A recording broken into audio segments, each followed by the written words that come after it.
My name is Jill Phillips and I'm the creator of Whose Shoes, a popular approach to co-production. I was named as an HSJ 100 wildcard and want to help give a voice to others talking about their ideas and experiences. I'll be chatting with people from all sorts of different perspectives, walking in their shoes. If you are interested in the future of healthcare and like to hear what other people think, or perhaps even contribute at some point, Whose Shoes Wildcard is for you.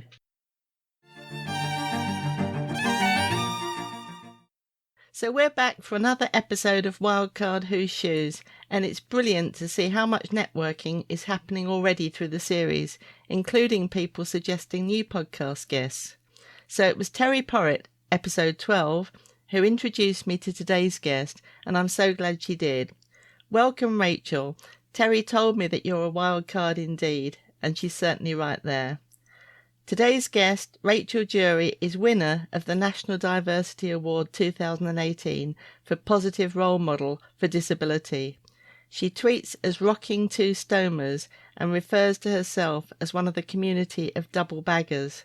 I'm looking forward to helping break a few more taboos by hearing Rachel's story today. So hi Rachel, can you tell us a little bit more about yourself and what's important to you? Hi Jill, thank you so much for the introduction, and the double bagger community, and that made me smile, and I'm sure I'll talk about that a bit later. I just want to say it's such an honour to be asked to be on this podcast. I feel like I've watched from afar. I run the social media for Academy of Fabulous NHS Stuff that shares the best practice in the NHS, and I followed Whose Shoes for so many years. It really is amazing to be here, and I've always seen it from afar, but I've never been part of the workshop. So yeah, it's great to be on here. As you said, my name's Rachel. I'm 35 years old. I live in Bournemouth now, and I'm originally from Wales. And growing up, I always wanted to be a healthcare professional. That was my dream. I just really wanted to work in the NHS, and my story consists of a healthcare professional to patient and how that's gone for me and how that's felt and how that's been, and it's been a challenge. You know, at the age of 20, you're in your career, you at university, and I knew I wanted to work in radiotherapy. I wanted to go live in New Zealand. There were so many things I wanted to do, and my organs began to fail. My bladder and bowel began to fail at the age of 21, and I had Campylobacter food poisoning, and they just stopped working. So yeah, and then from there I went from depths of despair, really totally losing myself. I got my job. I worked for a little bit, and then I wasn't working, and I just lost myself. I was in victim. I lost people around me. I lost a sense of who I was, and it was just really dark. And as things were getting worse for me and my health was deteriorating, it was a struggle just to be here. You know, it was a struggle just to keep going. And it wasn't until I had my second stoma in 2015, when I had my urostomy, it was then that I met a community. I started a blog. I found people. I wasn't alone anymore. I found my voice again, and I was able to kind of really look at myself and change my mindset. I had my ileostomy when I was 24 in 2012, and I struggled with it, you know, and yeah, when I found people then after my second stoma, and there was a big sort of mind shift. Now they're my two buddies, you know, they help me get through life. Like, so many doors of opportunity have opened. I just decided that enough is enough. Let's make something out of this now. That's amazing. And I'm hoping that this podcast, Rachel, does that for you as well. It will be a resource, won't it? An opportunity for you to tell your story and for people to hear that story. And already it's blown me away because it's inspirational. I mean, I can't imagine that happening and at such a young age. But I think what you talk about in terms of mindset, you know, the victim mindset or choosing something else. And I'm so glad that you've chosen something else, but it must be hard. Yeah, it was hard because I think I didn't realise I was really in it. So when I moved from Bristol to Bournemouth, and I had a suprapubic catheter, and had a suprapubic catheter for 7 years, and I had my ileostomy. I had some complications with my ileostomy, and due to the suprapubic catheter, I was bedbound. I was in so much pain. I just couldn't function. And when you're in so much pain, it is really easy to kind of go down into it. Now looking back, I can see when people said, oh, you're catastrophising.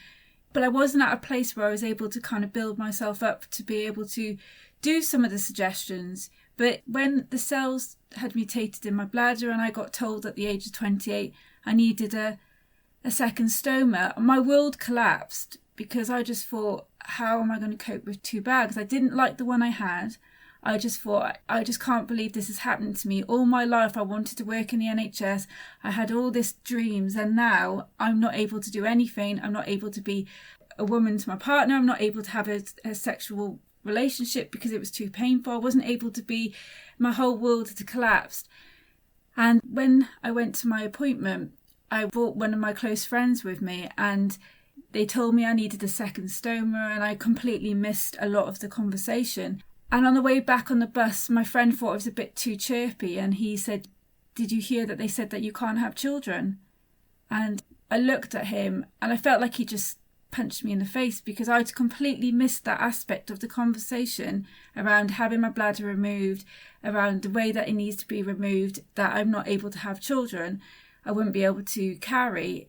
I completely missed that. And do you know what? Nobody's ever followed up on that.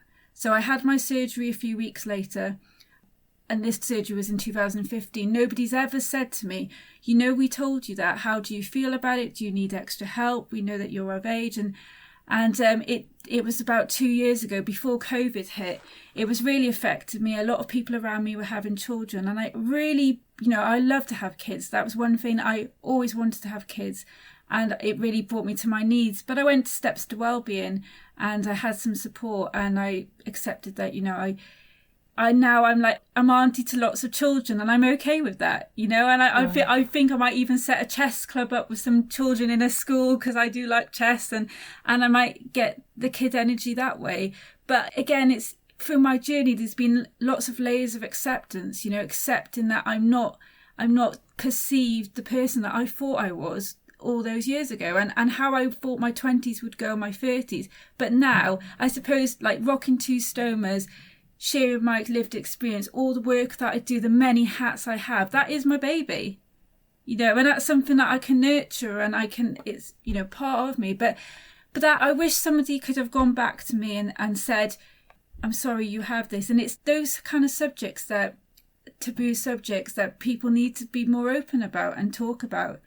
I know in the healthcare profession they are trying to talk about sexual function more. I do a lot of talks around sex and disability, around asking people, it impacted me. It affected my sexual function, having the surgery and the complications. But I felt, instead of actually going to my team and saying, "This is painful, I need a referral," I did a talk for British urological nurses. 200 nurses. I did a talk the year before, and they said, "Oh, can you give a talk about, it's a male and female sexual dysfunction conference, and can you give a talk about your perspective?" And I said, yeah. I was really, I think I did 42 talks that year, so I was really on it. I thought, yeah, I'll do a talk. And I suddenly sat there and I thought, "Oh, you're joking. I have to talk about," I thought, how, I haven't even told my team. So I did this presentation, and I called it my secret journey. And you know what? I broke down.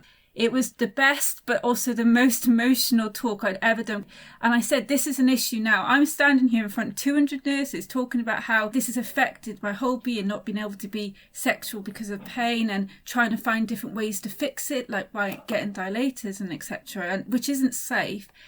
Yet I can't talk to my team about this, and nobody's ever brought it up with me. And the many times I wrote it on a piece of paper saying, sex is painful, tell the doctor, and then they'll talk about my kidneys or about my urosepsis admission, and then it's like, oh, it's not as important. But what mattered to me is that I can't be a woman. It took me to a really dark place. And I'm very vocal, as you can probably see, and I'm quite open. It's brilliant. But there's something that I couldn't talk to my team. And then it wasn't until another talk I had to do in a sex and disability talk in the European conference.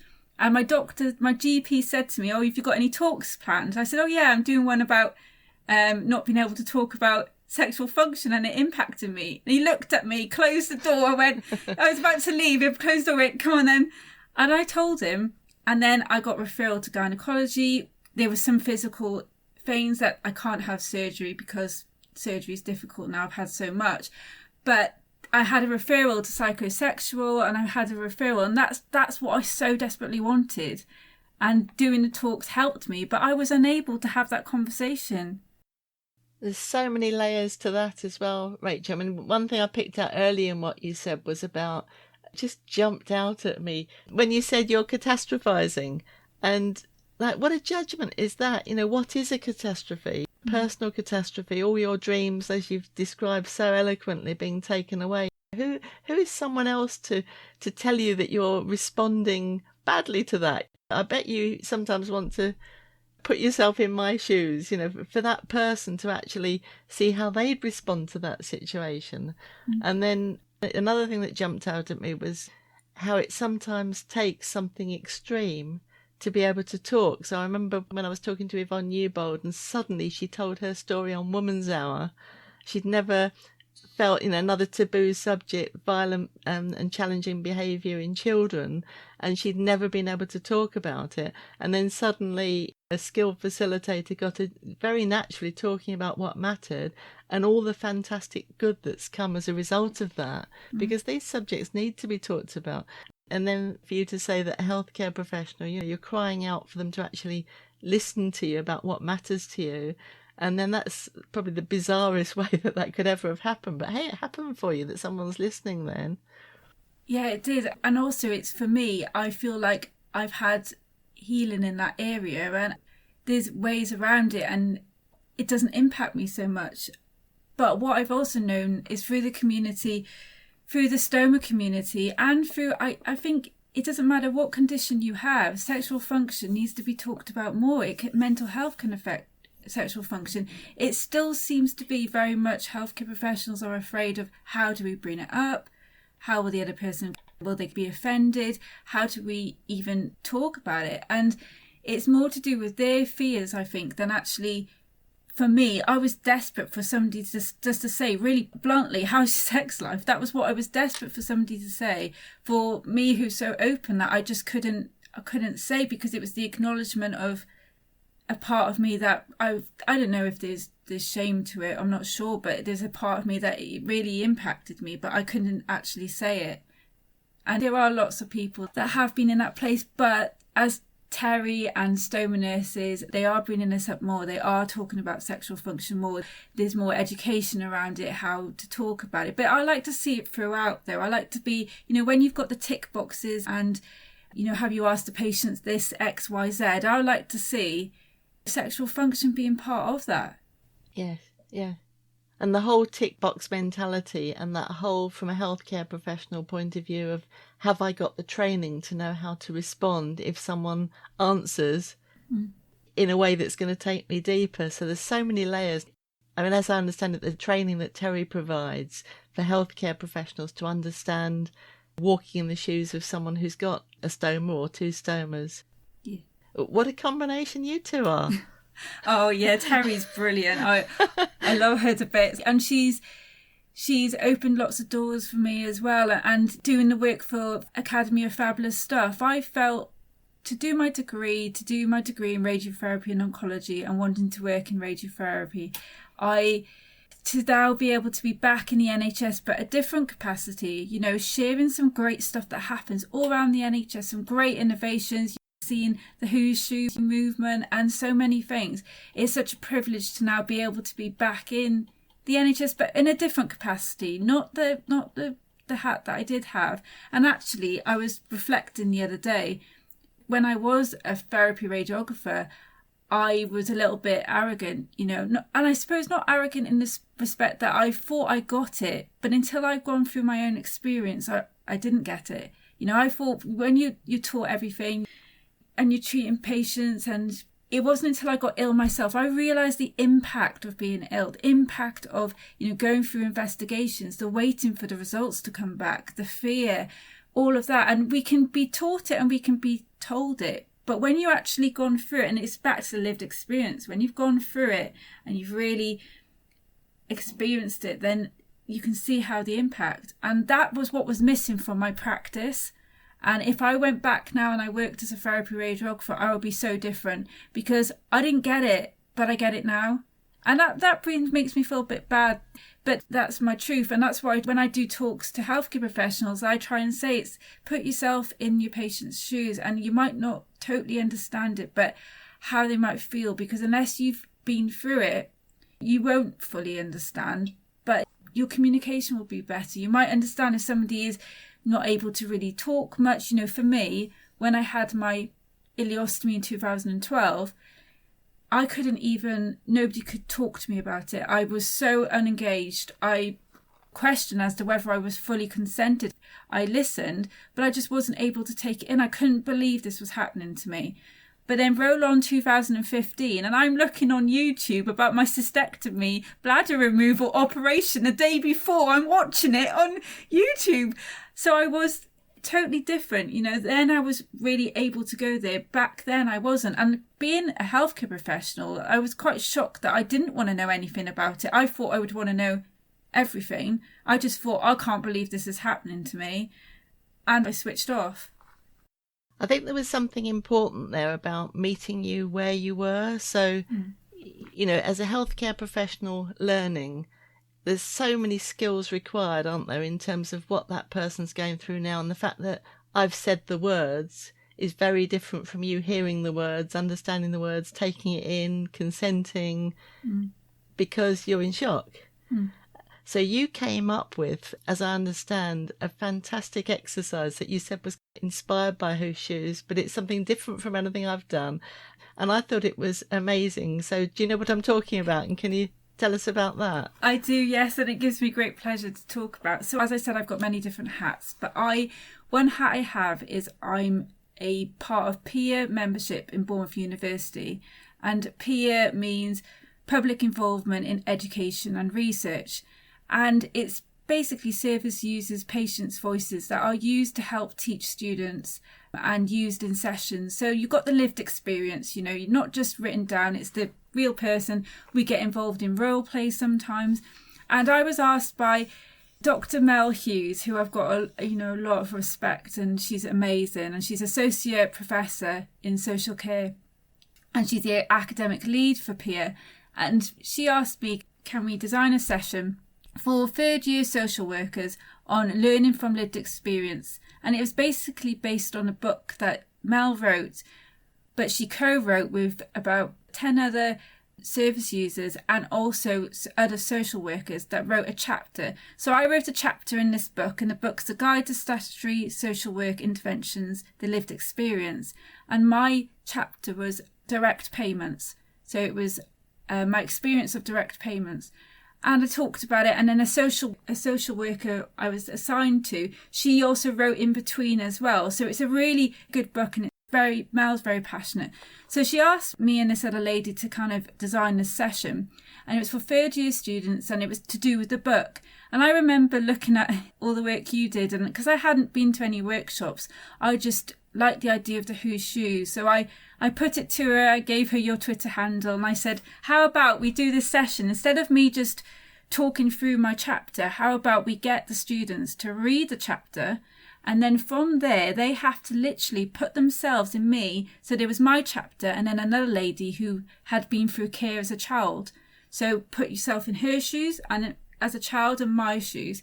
And then they had to write down how we felt, what was going through our mind, what was important to us. Like they had to, and you know what? It was one of the best sessions I have ever done, and we had never done it before, and it was really just went with it. And Mel was so open to my suggestions, and there's probably more development within it. But the students, and what was really surprising to both me and the other lady was that they really struggled to say I when they were presenting. They'd gone away and come back, and we did all this on Zoom because it was during COVID.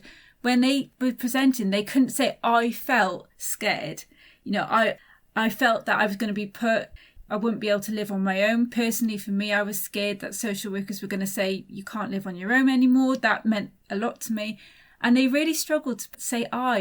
And Mel and both of us were saying, you got to say I, you're in my shoes. And they felt like, well, what if we got it wrong? And we had this open conversation around it, like, what if we got this wrong? If it isn't right? And they really learn a lot from it. And the feedback was fantastic. So I look forward to doing more sessions like that. And that was inspired by what you did, kind of different, but similar roots. Just that whole put yourself in my shoes as if it's me. It is me. And how am I feeling? Yeah. Another thing around training that you've mentioned to me before, Rachel, was didn't you do something outrageous or that would perhaps commonly be seen as outrageous with 900 nurses? Oh, yes, I was worried then. What direction you were going? I was thinking, I've done a few outrageous things. Well, I could have hooked you into telling us a different story. Yes, you could. Yeah. Yes, that one. So I was asked to go to Copenhagen as I'm a Coloplast ambassador as well. So I used Coloplast bags and I'm ambassador. And I was asked to go to Copenhagen and to change my bag on stage in front of about 900 nurses with Terry. And that was when I really first met Terry the week before. And also with another great guy, Steve Cartmill, who also got a stoma. And we went out together and changed my bag on stage. And I've got a very large prolapsed ileostomy. So my stoma's a lot bigger than it should be. And Terry and I had great fun while I'm on stage talking about urostomy awareness and what I'm really passionate about. And she's trying to push this prolapse in, going, it's not going in. And all these nurses, but it was brilliant. And that had never happened before, actually live on a stage, sort of changing stoma bag. And some of the comments afterwards was really great. And at times I kind of look back and I think to the girl that I was so scared, like broken and lost and just completely had no voice, to now being on stage in front of who hated public speaking, changing her stoma bag that isn't pretty because it's so large, and I just thought, this is the gift of actually, for me, it was like the key for my healing in my journey was identification. And I really try and, when I do my talks, it's like and connecting people, through digital communities, through groups, through finding your tribe within whatever health condition you have, or even lived experience advocacy, like Carol and Christina. I met them through doing a talk, and they're brilliant, and finding like-minded people and you feel part of again. That's what's helped build me to the work I do now and have the acceptance of myself now. And you can feel that your passion comes through, and that community and that encouragement, really, that support to be a little bit more bold, a little bit more honest, really. And all the different topics and the different perhaps conditions that people have got or challenges that people have got, but that community of friends. And I could promise you that those social work students at Bournemouth University and those 900 nurses in Copenhagen will never forget that experience, that putting themselves in your shoes, out of their comfort zone, thinking about how they felt when they were told that news, or watching you, the reality of your life on stage. And very, very courageous to do that, Rachel. And the contribution that you're making, I suspect it will be bigger than you would have made, however good a healthcare professional you would have been, that the contribution that you're making now will be bigger. Yeah, funny you should say that, because I actually was a patient partner to the director of surgery at Bournemouth Hospital. And through the Nye Bevan leadership programme, they asked for him to have a patient partner. And he said to me, the work you've done now and do will have far greater impact than the work that you would have done as a therapy radiographer. And that really meant a lot to me, because that's all I wanted to do, was to help other people and to go into a caring profession. And through my own adversity, I'm able to do that, and my bread and butter with the work that I do is helping other stoma patients who are about to have a stoma or newly have a stoma and they're struggling and they have questions. And that's my bread and butter. I love talking to healthcare professionals. I love giving talks and different aspects of my journey, different aspects of my hospital care and other things that I do and research I love. But actually there's something about helping somebody who I've been there that reminds me where I come from, reminds me, when I was scared, when I had nobody and I wanted somebody that got it and I wanted to speak to somebody that could, it helped me remind that. But a stoma nurse said to me, who's one of Terry's friends, in Copenhagen said to me, rock the boat, just don't tip it over. The best advice he could ever have given me. And that's what I've done throughout my journey as a patient advocate. I have rocked the boat slightly, but I haven't tipped it over yet, to help get messages across. And yeah, that's been a great little line. Yeah, and I think those people, those phrases stick with you, don't they? Those special people, and probably how he said it as well. You know, you'll remember that whole... Yeah, the satin. You know, yeah, mantra, really. And being young like you are, I mean, I remember when we were talking before, you told me that some clinician hadn't trusted you. Something so basic as actually believing that you'd had your bladder removed. What was that about? Yeah, so because my bladder's been removed, I get urosepsis quite a lot. So I have had it 15 times since 2015. So I've had it a lot, and touch wood, I've had a year out of hospital, you know, no admissions. Brilliant. I had 4 episodes last year. So yeah, and one of the admissions I was in A&E, and a doctor came to see me, and I said I had 2 stomas and my bladder had been removed, and he just didn't believe me. He just was shocked, you know, because I look young, I don't look deemed as somebody, you know, it's unusual to have 2, although not as unusual as you think it is now, but it's quite a bit shock. And it was to see me so young and a female and looking okay, you know. Looking good. Well, yeah, maybe, yeah. Well, I don't know if you can look good when you're in A&E and you're septic, but you're looking good now. Yeah, thank you. Just the listeners, because they can't see. Yeah. Yeah, I'm watching the video and you look great. Thank you. Yeah, and he didn't believe me. And what happened is I think he did look on the system, but he went and got an ultrasound scan and scanned me to double check that I didn't have a bladder. Now, how humiliating. And I was so poorly, I didn't actually bring that up with anybody. I just went with it. But in some research that I've been doing and some connecting with other patients with urostomies, it's come up that actually the younger ones have had clinicians not believing because we don't fit into a box. You know, because apparently urostomies are for older men that have had bladder cancer. Actually, they're not. There's so many reasons that people can have their bladder removed, or their bladder will stay in place and they have a urostomy, or any urinary diversion. You know, and it's just, because it's not, still in this day and age, you'd think it would change now. But just because you don't fit into a box, it's then, we don't believe you. You know, and it's, yeah, it wasn't a nice experience. And I think that's extraordinary. I mean, you think of perhaps mental health or invisible conditions and trusting someone, believing them, but something as physical as you've had, to be actually told that you weren't believed with that, and as well as the humiliation and obviously the human aspect, the waste and the money and the everything around doing a scan on someone to check what they're saying, that is shocking. Yeah, and I think also throughout my experience, how that impacted me is when I go into hospital, I think people aren't going to believe me. And yes, when I first became ill and the organs were failing, it took a long time to get a diagnosis. And I eventually got a diagnosis of autonomic neuropathy. And during that time, people didn't believe me.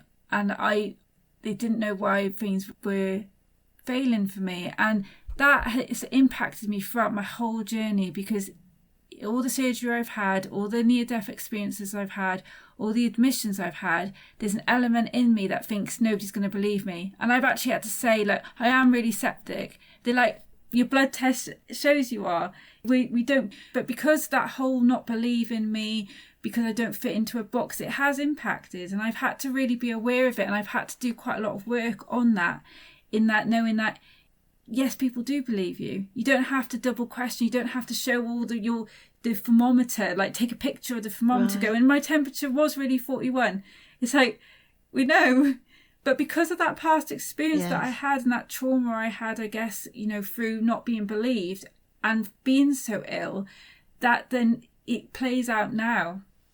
So the damage that's done from those sort of conversations, and, you know, a lemon light bulb there, I mean, it's just so obvious, isn't it? But believe people and don't try and fit them into a box that you've learnt at your medical school, because there'll be exceptions. That might be the majority of people fit into your box, but Rachel doesn't, and nor will other people. Yeah. Yeah. little acts of kindness. You've talked to me separately about little acts of kindness, and you had such lovely examples. Tell us one or two about those, the special people, the unsung heroes. Yeah, unsung heroes in the NHS. During my many admissions, I have a lot of love for the cleaners, the porters, the phlebotomists, the ones that you might not think are on a ward. And they have been the ones that have really given me the emotional support. You know, the nurses have been great and the doctors have been great, but the healthcare assistants and other people on the wards have just really given me the emotional support, really. And so I have one example, I have a few examples. One example was when I had my bladder removed, I was about to get discharged, and after 10 days, and I was doing really well, and I caught C. difficile in hospital on the ward, and that was just horrific. With an ileostomy, is very dangerous. I was in for about 4 months. I was in isolation in a room, and it really, really impacted me, not being outside and being so ill. And there was a healthcare assistant we had quite a bit of humour and a little bit of banter. And he used to call me, because it was very smelly, C. difficile. It's not a nice smell. And he used to call me Stinky Winky, and used to bang the door of where my room is and go, "Come on, Stinky Winky, get out of bed." But that really helped me, because I felt I was so ill. That kind of humour helped give me a little bit of an injection, and it helped give me a little bit of life again. And I could, I don't know, feel have a bit of laughter. Laughter was medicine, and he gave that, and we had quite a good, and I think of him very fondly now, and I can picture him. And during that admission as well, there was another nurse who always had her hair so plaited so nicely, and she always and I always commented on her hair. And when lunchtime, she came into my room and closed the door, sat down, and she started plaiting my hair. She said, "I'm going to put plaits in your hair." And I felt like $1 million. What mattered to me during that whole admission and upset me the most wasn't that I had to be on TPN, wasn't that I had...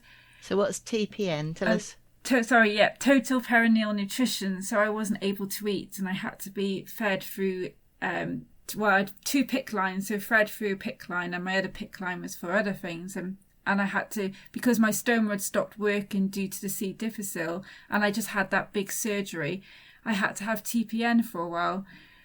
So that sounds huge, but it wasn't that was the hugest thing. It was that I couldn't wash my hair. I was in a side room with no toilet, and I've got 2 PICC lines, so it's hard anyway, but I couldn't wash my hair, and that was the biggest thing that mattered to me, that upset me the most. And this nurse knew that without me saying, and she came and she plaited my hair, and I was just I was showing everybody. And then when the partner at the time came, I was showing him and my parents, and I felt lighter and I felt better, even though I wasn't, just by a nurse showing me a bit of kindness and plaiting my hair.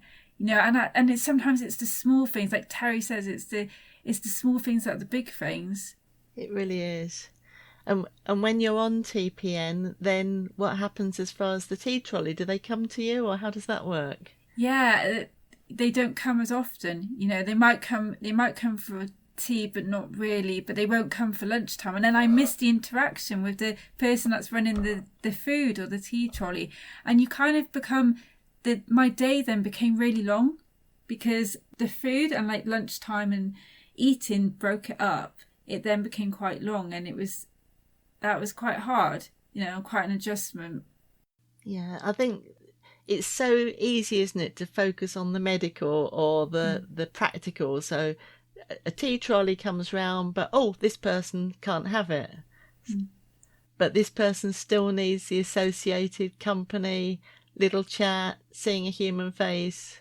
Yeah. Yeah. And I used to like it, because the nurses and healthcare assistants used to come in and close the door and just chat to me. And I felt like I was part of the team, because I was there for so long. I really felt kind of like I part of, really. And I'm on that ward a lot every time I get urosepsis, and they know me so well, and I feel like I'm coming home now. It's like, I don't need to explain my story so much because they know me. You know, even if a doctor might not know me, the nurses can explain, this is Rachel's situation, because I am quite complex. But it's nice just going somewhere and being understood. And it's lovely going back and doing voluntary work at the hospital and giving talks about co-production, you know, getting patients' voices involved right at the beginning of innovation, not at the end, and working on that. It's great to be able to do a whole 360 degree because when I was on that ward for 4 months, I saw a lot of changes that went onto that ward that were good, some weren't so good, and some impacted the patients. But nobody ever asked me. You know, if somebody had come round and said, okay, you've been in for this long, because I was bored, I'm happy to you know, I want to talk to people. If somebody had said to me, okay, what have you seen that's good? What do you think could improve? I always feel like I'm giving back and I'm being heard and I'm helping. But nobody did that. And sometimes when I do my talks to different people, I say, like, sometimes it's just going basic things by asking people. You know, obviously being mindful that they may be so poorly they might not be able to. But a lot of people want their experience to mean something. Yes, yeah. I think it's fantastic, Rachel, that you've got so involved in co-production. I can feel that that's a real passion that's coming through and involving patient voice. I love that example of, rather than it being a form as you leave hospital, to have that conversation when it's appropriate, especially when you've got to know the person, and that continuity that you've had, which sounds really good aspect of the care, and not having to tell your story over and again, to build on that relationship in terms of getting people's genuine feedback, the stuff that wouldn't make it into a complaints form. Again, the little things to feedback about that woman plaiting your hair, and it's obviously stuck with you. You know, I can feel that all this time, that it made such a difference. And another aspect is something that runs strongly through my work and through these podcast series now, and I think you've got one or two good examples that I'd love you to share, is around language and terminology, and how that can be, I suppose, ultimately dangerous for patient safety if people are using different words and they think they've explained things to patients in a way that they as medical people have understood, but perhaps you've heard something very different. Yes, Jill. So my example of terminology is actually the medical term for a urostomy, and that is an ileochondry. So when I got told I needed to have my bladder removed, I got told I needed an ileochondry, which is quite hard to say and also sounds really similar to an ileostomy, which I've got, which is where the feces comes out into a bag and from the small intestine. So I went through my whole surgery, and afterwards it was an ileochondry. I wasn't told it was a urostomy. I might have been told, but it didn't really stick in my mind. All the nurses and the healthcare assistants used the term ileochondry. It wasn't until I got home and I needed to order my supplies was when I spoke to somebody on the phone, the supplier, and they said, oh, it's a urostomy. Well, urostomy makes a lot of sense. It's a lot easier to say. It's different to an ileostomy. And that seemed to stick in my mind. And patients use the term urostomy a lot more. You know, urostomy is a term for an ileochondry. But still, the healthcare professionals and the clinicians still use the term ileochondry. So as I was kind of started my blog, Rocking Two Stomas, and I found a community on Facebook and the groups that I never knew existed, and I met lots of people, and I began to do some research and collate some data on our experiences around this. And so many of us have experience of going into hospital, and because we use the term urostomy and the healthcare professional will use the term ileochondry, we're not meeting in the middle. There's miscommunication, and actually can be really detrimental. So because that was happening, not knowing, then the patient might change and say ileochondry, but sometimes they just might not understand. So I collated this data and we put it together, and it was quite shocking actually how many people have had this experience, and it really led me to wanting to do more work with trying to deliver education, primarily looking at students really. Yes, it can be already people that are working in healthcare professionals, but actually to students, because when they're taught stomas, sometimes they're not even taught about ileochondries, urostomies, and it goes back to adapting your vocabulary for the patient. And I did a talk at Eastbourne. I think it was for a urology nurse, and I gave a talk, and there was a professor there, and he was really, really instrumental in robotic cystectomies. And I can't remember exactly, but he was really the top guy for it. And I gave my talk and I spoke about this terminology and how patients use the term urostomy. He came up to me afterwards and he thanked me and he said, "You have made me." He said, "Now in every consent form I'm going to put in brackets urostomy." And I thought, that's it. All I wanted was just one person to kind of take, and I didn't ask him to do that. He just knew that I was right what I was saying. The vocabulary that patients use, adapting your vocabulary to what patients. Yes, it's a medical term, ileochondry, but I've had a lot of osteomates message me and say, really confused, thinking they have an ileostomy because they've used the term ileochondry.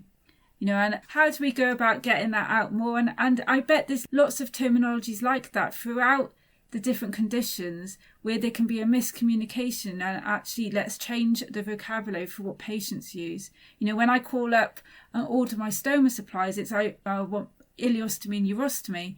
It's really quick out of my mouth. And when you're poorly and you're ill and you're septic, as a lot of patients who have urostomies can be because of the nature of urinary tract infections and kidney infections, you're going to use the terminology that comes to you, that you're natural with.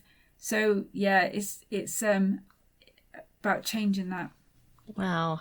Well, I think I can feel a little bit of a campaign coming on that might link all of this for you. So through your Fab Change Day work and perhaps a little campaign page, I don't know what there is at the moment, but specifically about language, and I can really help with that.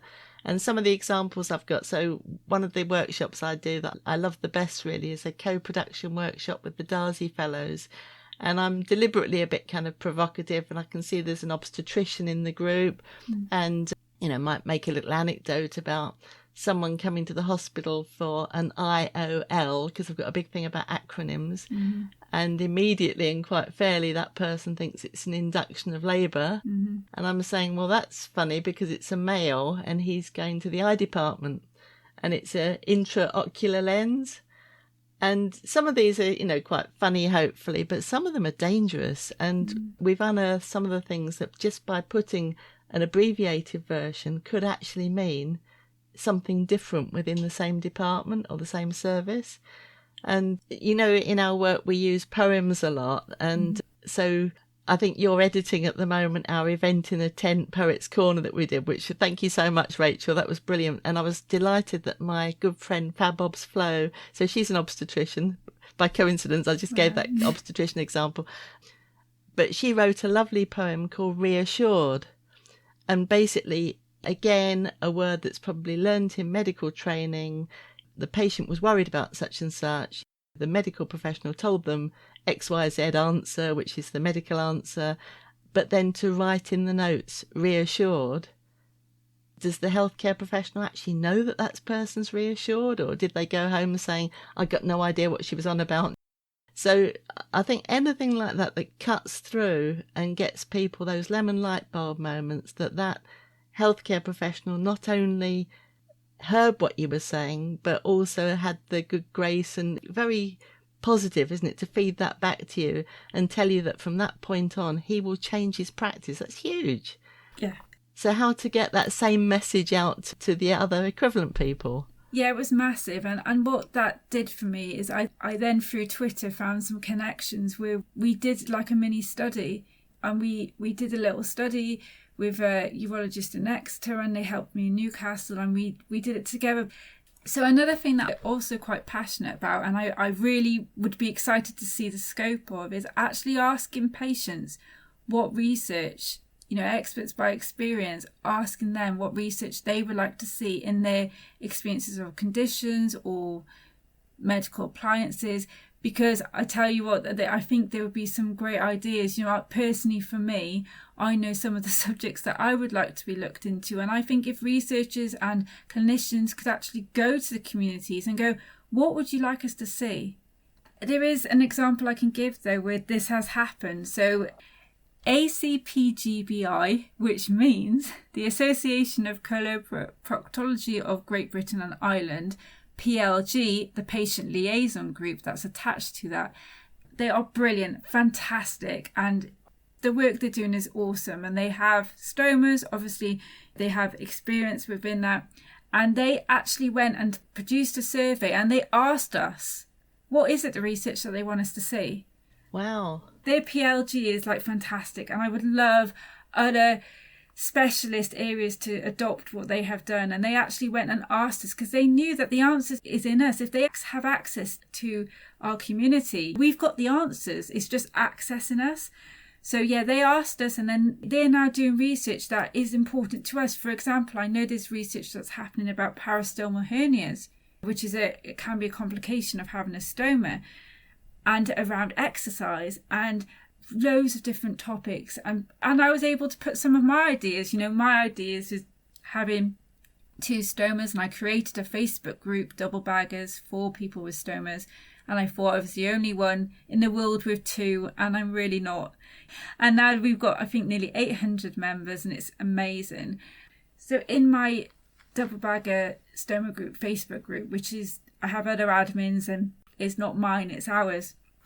And a lot of people in there have had total pelvic exenteration for stage 4 cancer. So where the pelvic organs are all removed, everything's gone, and sometimes things need to be sewn up. And there's a lot of people in that group talk about intimacy and sexual function after, whether they're male or female. And it's something that hasn't really been tapped into. It's something that hasn't really been looked at.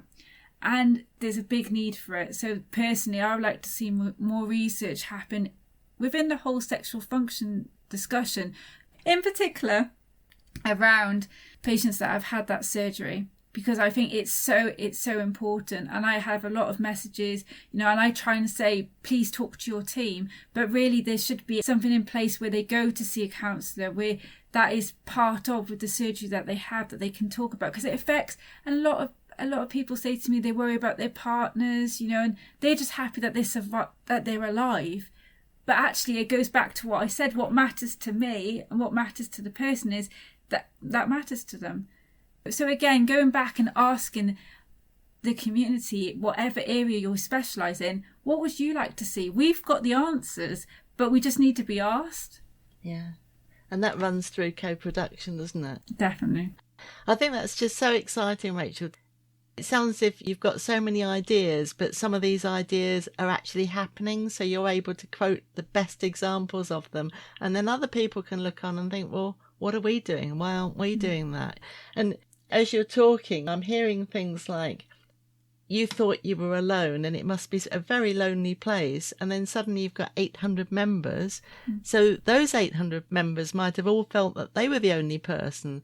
So again, to form a community and bring people together with a shared issue and to be stronger together, that feels like quite a good place to end up, really, our discussion.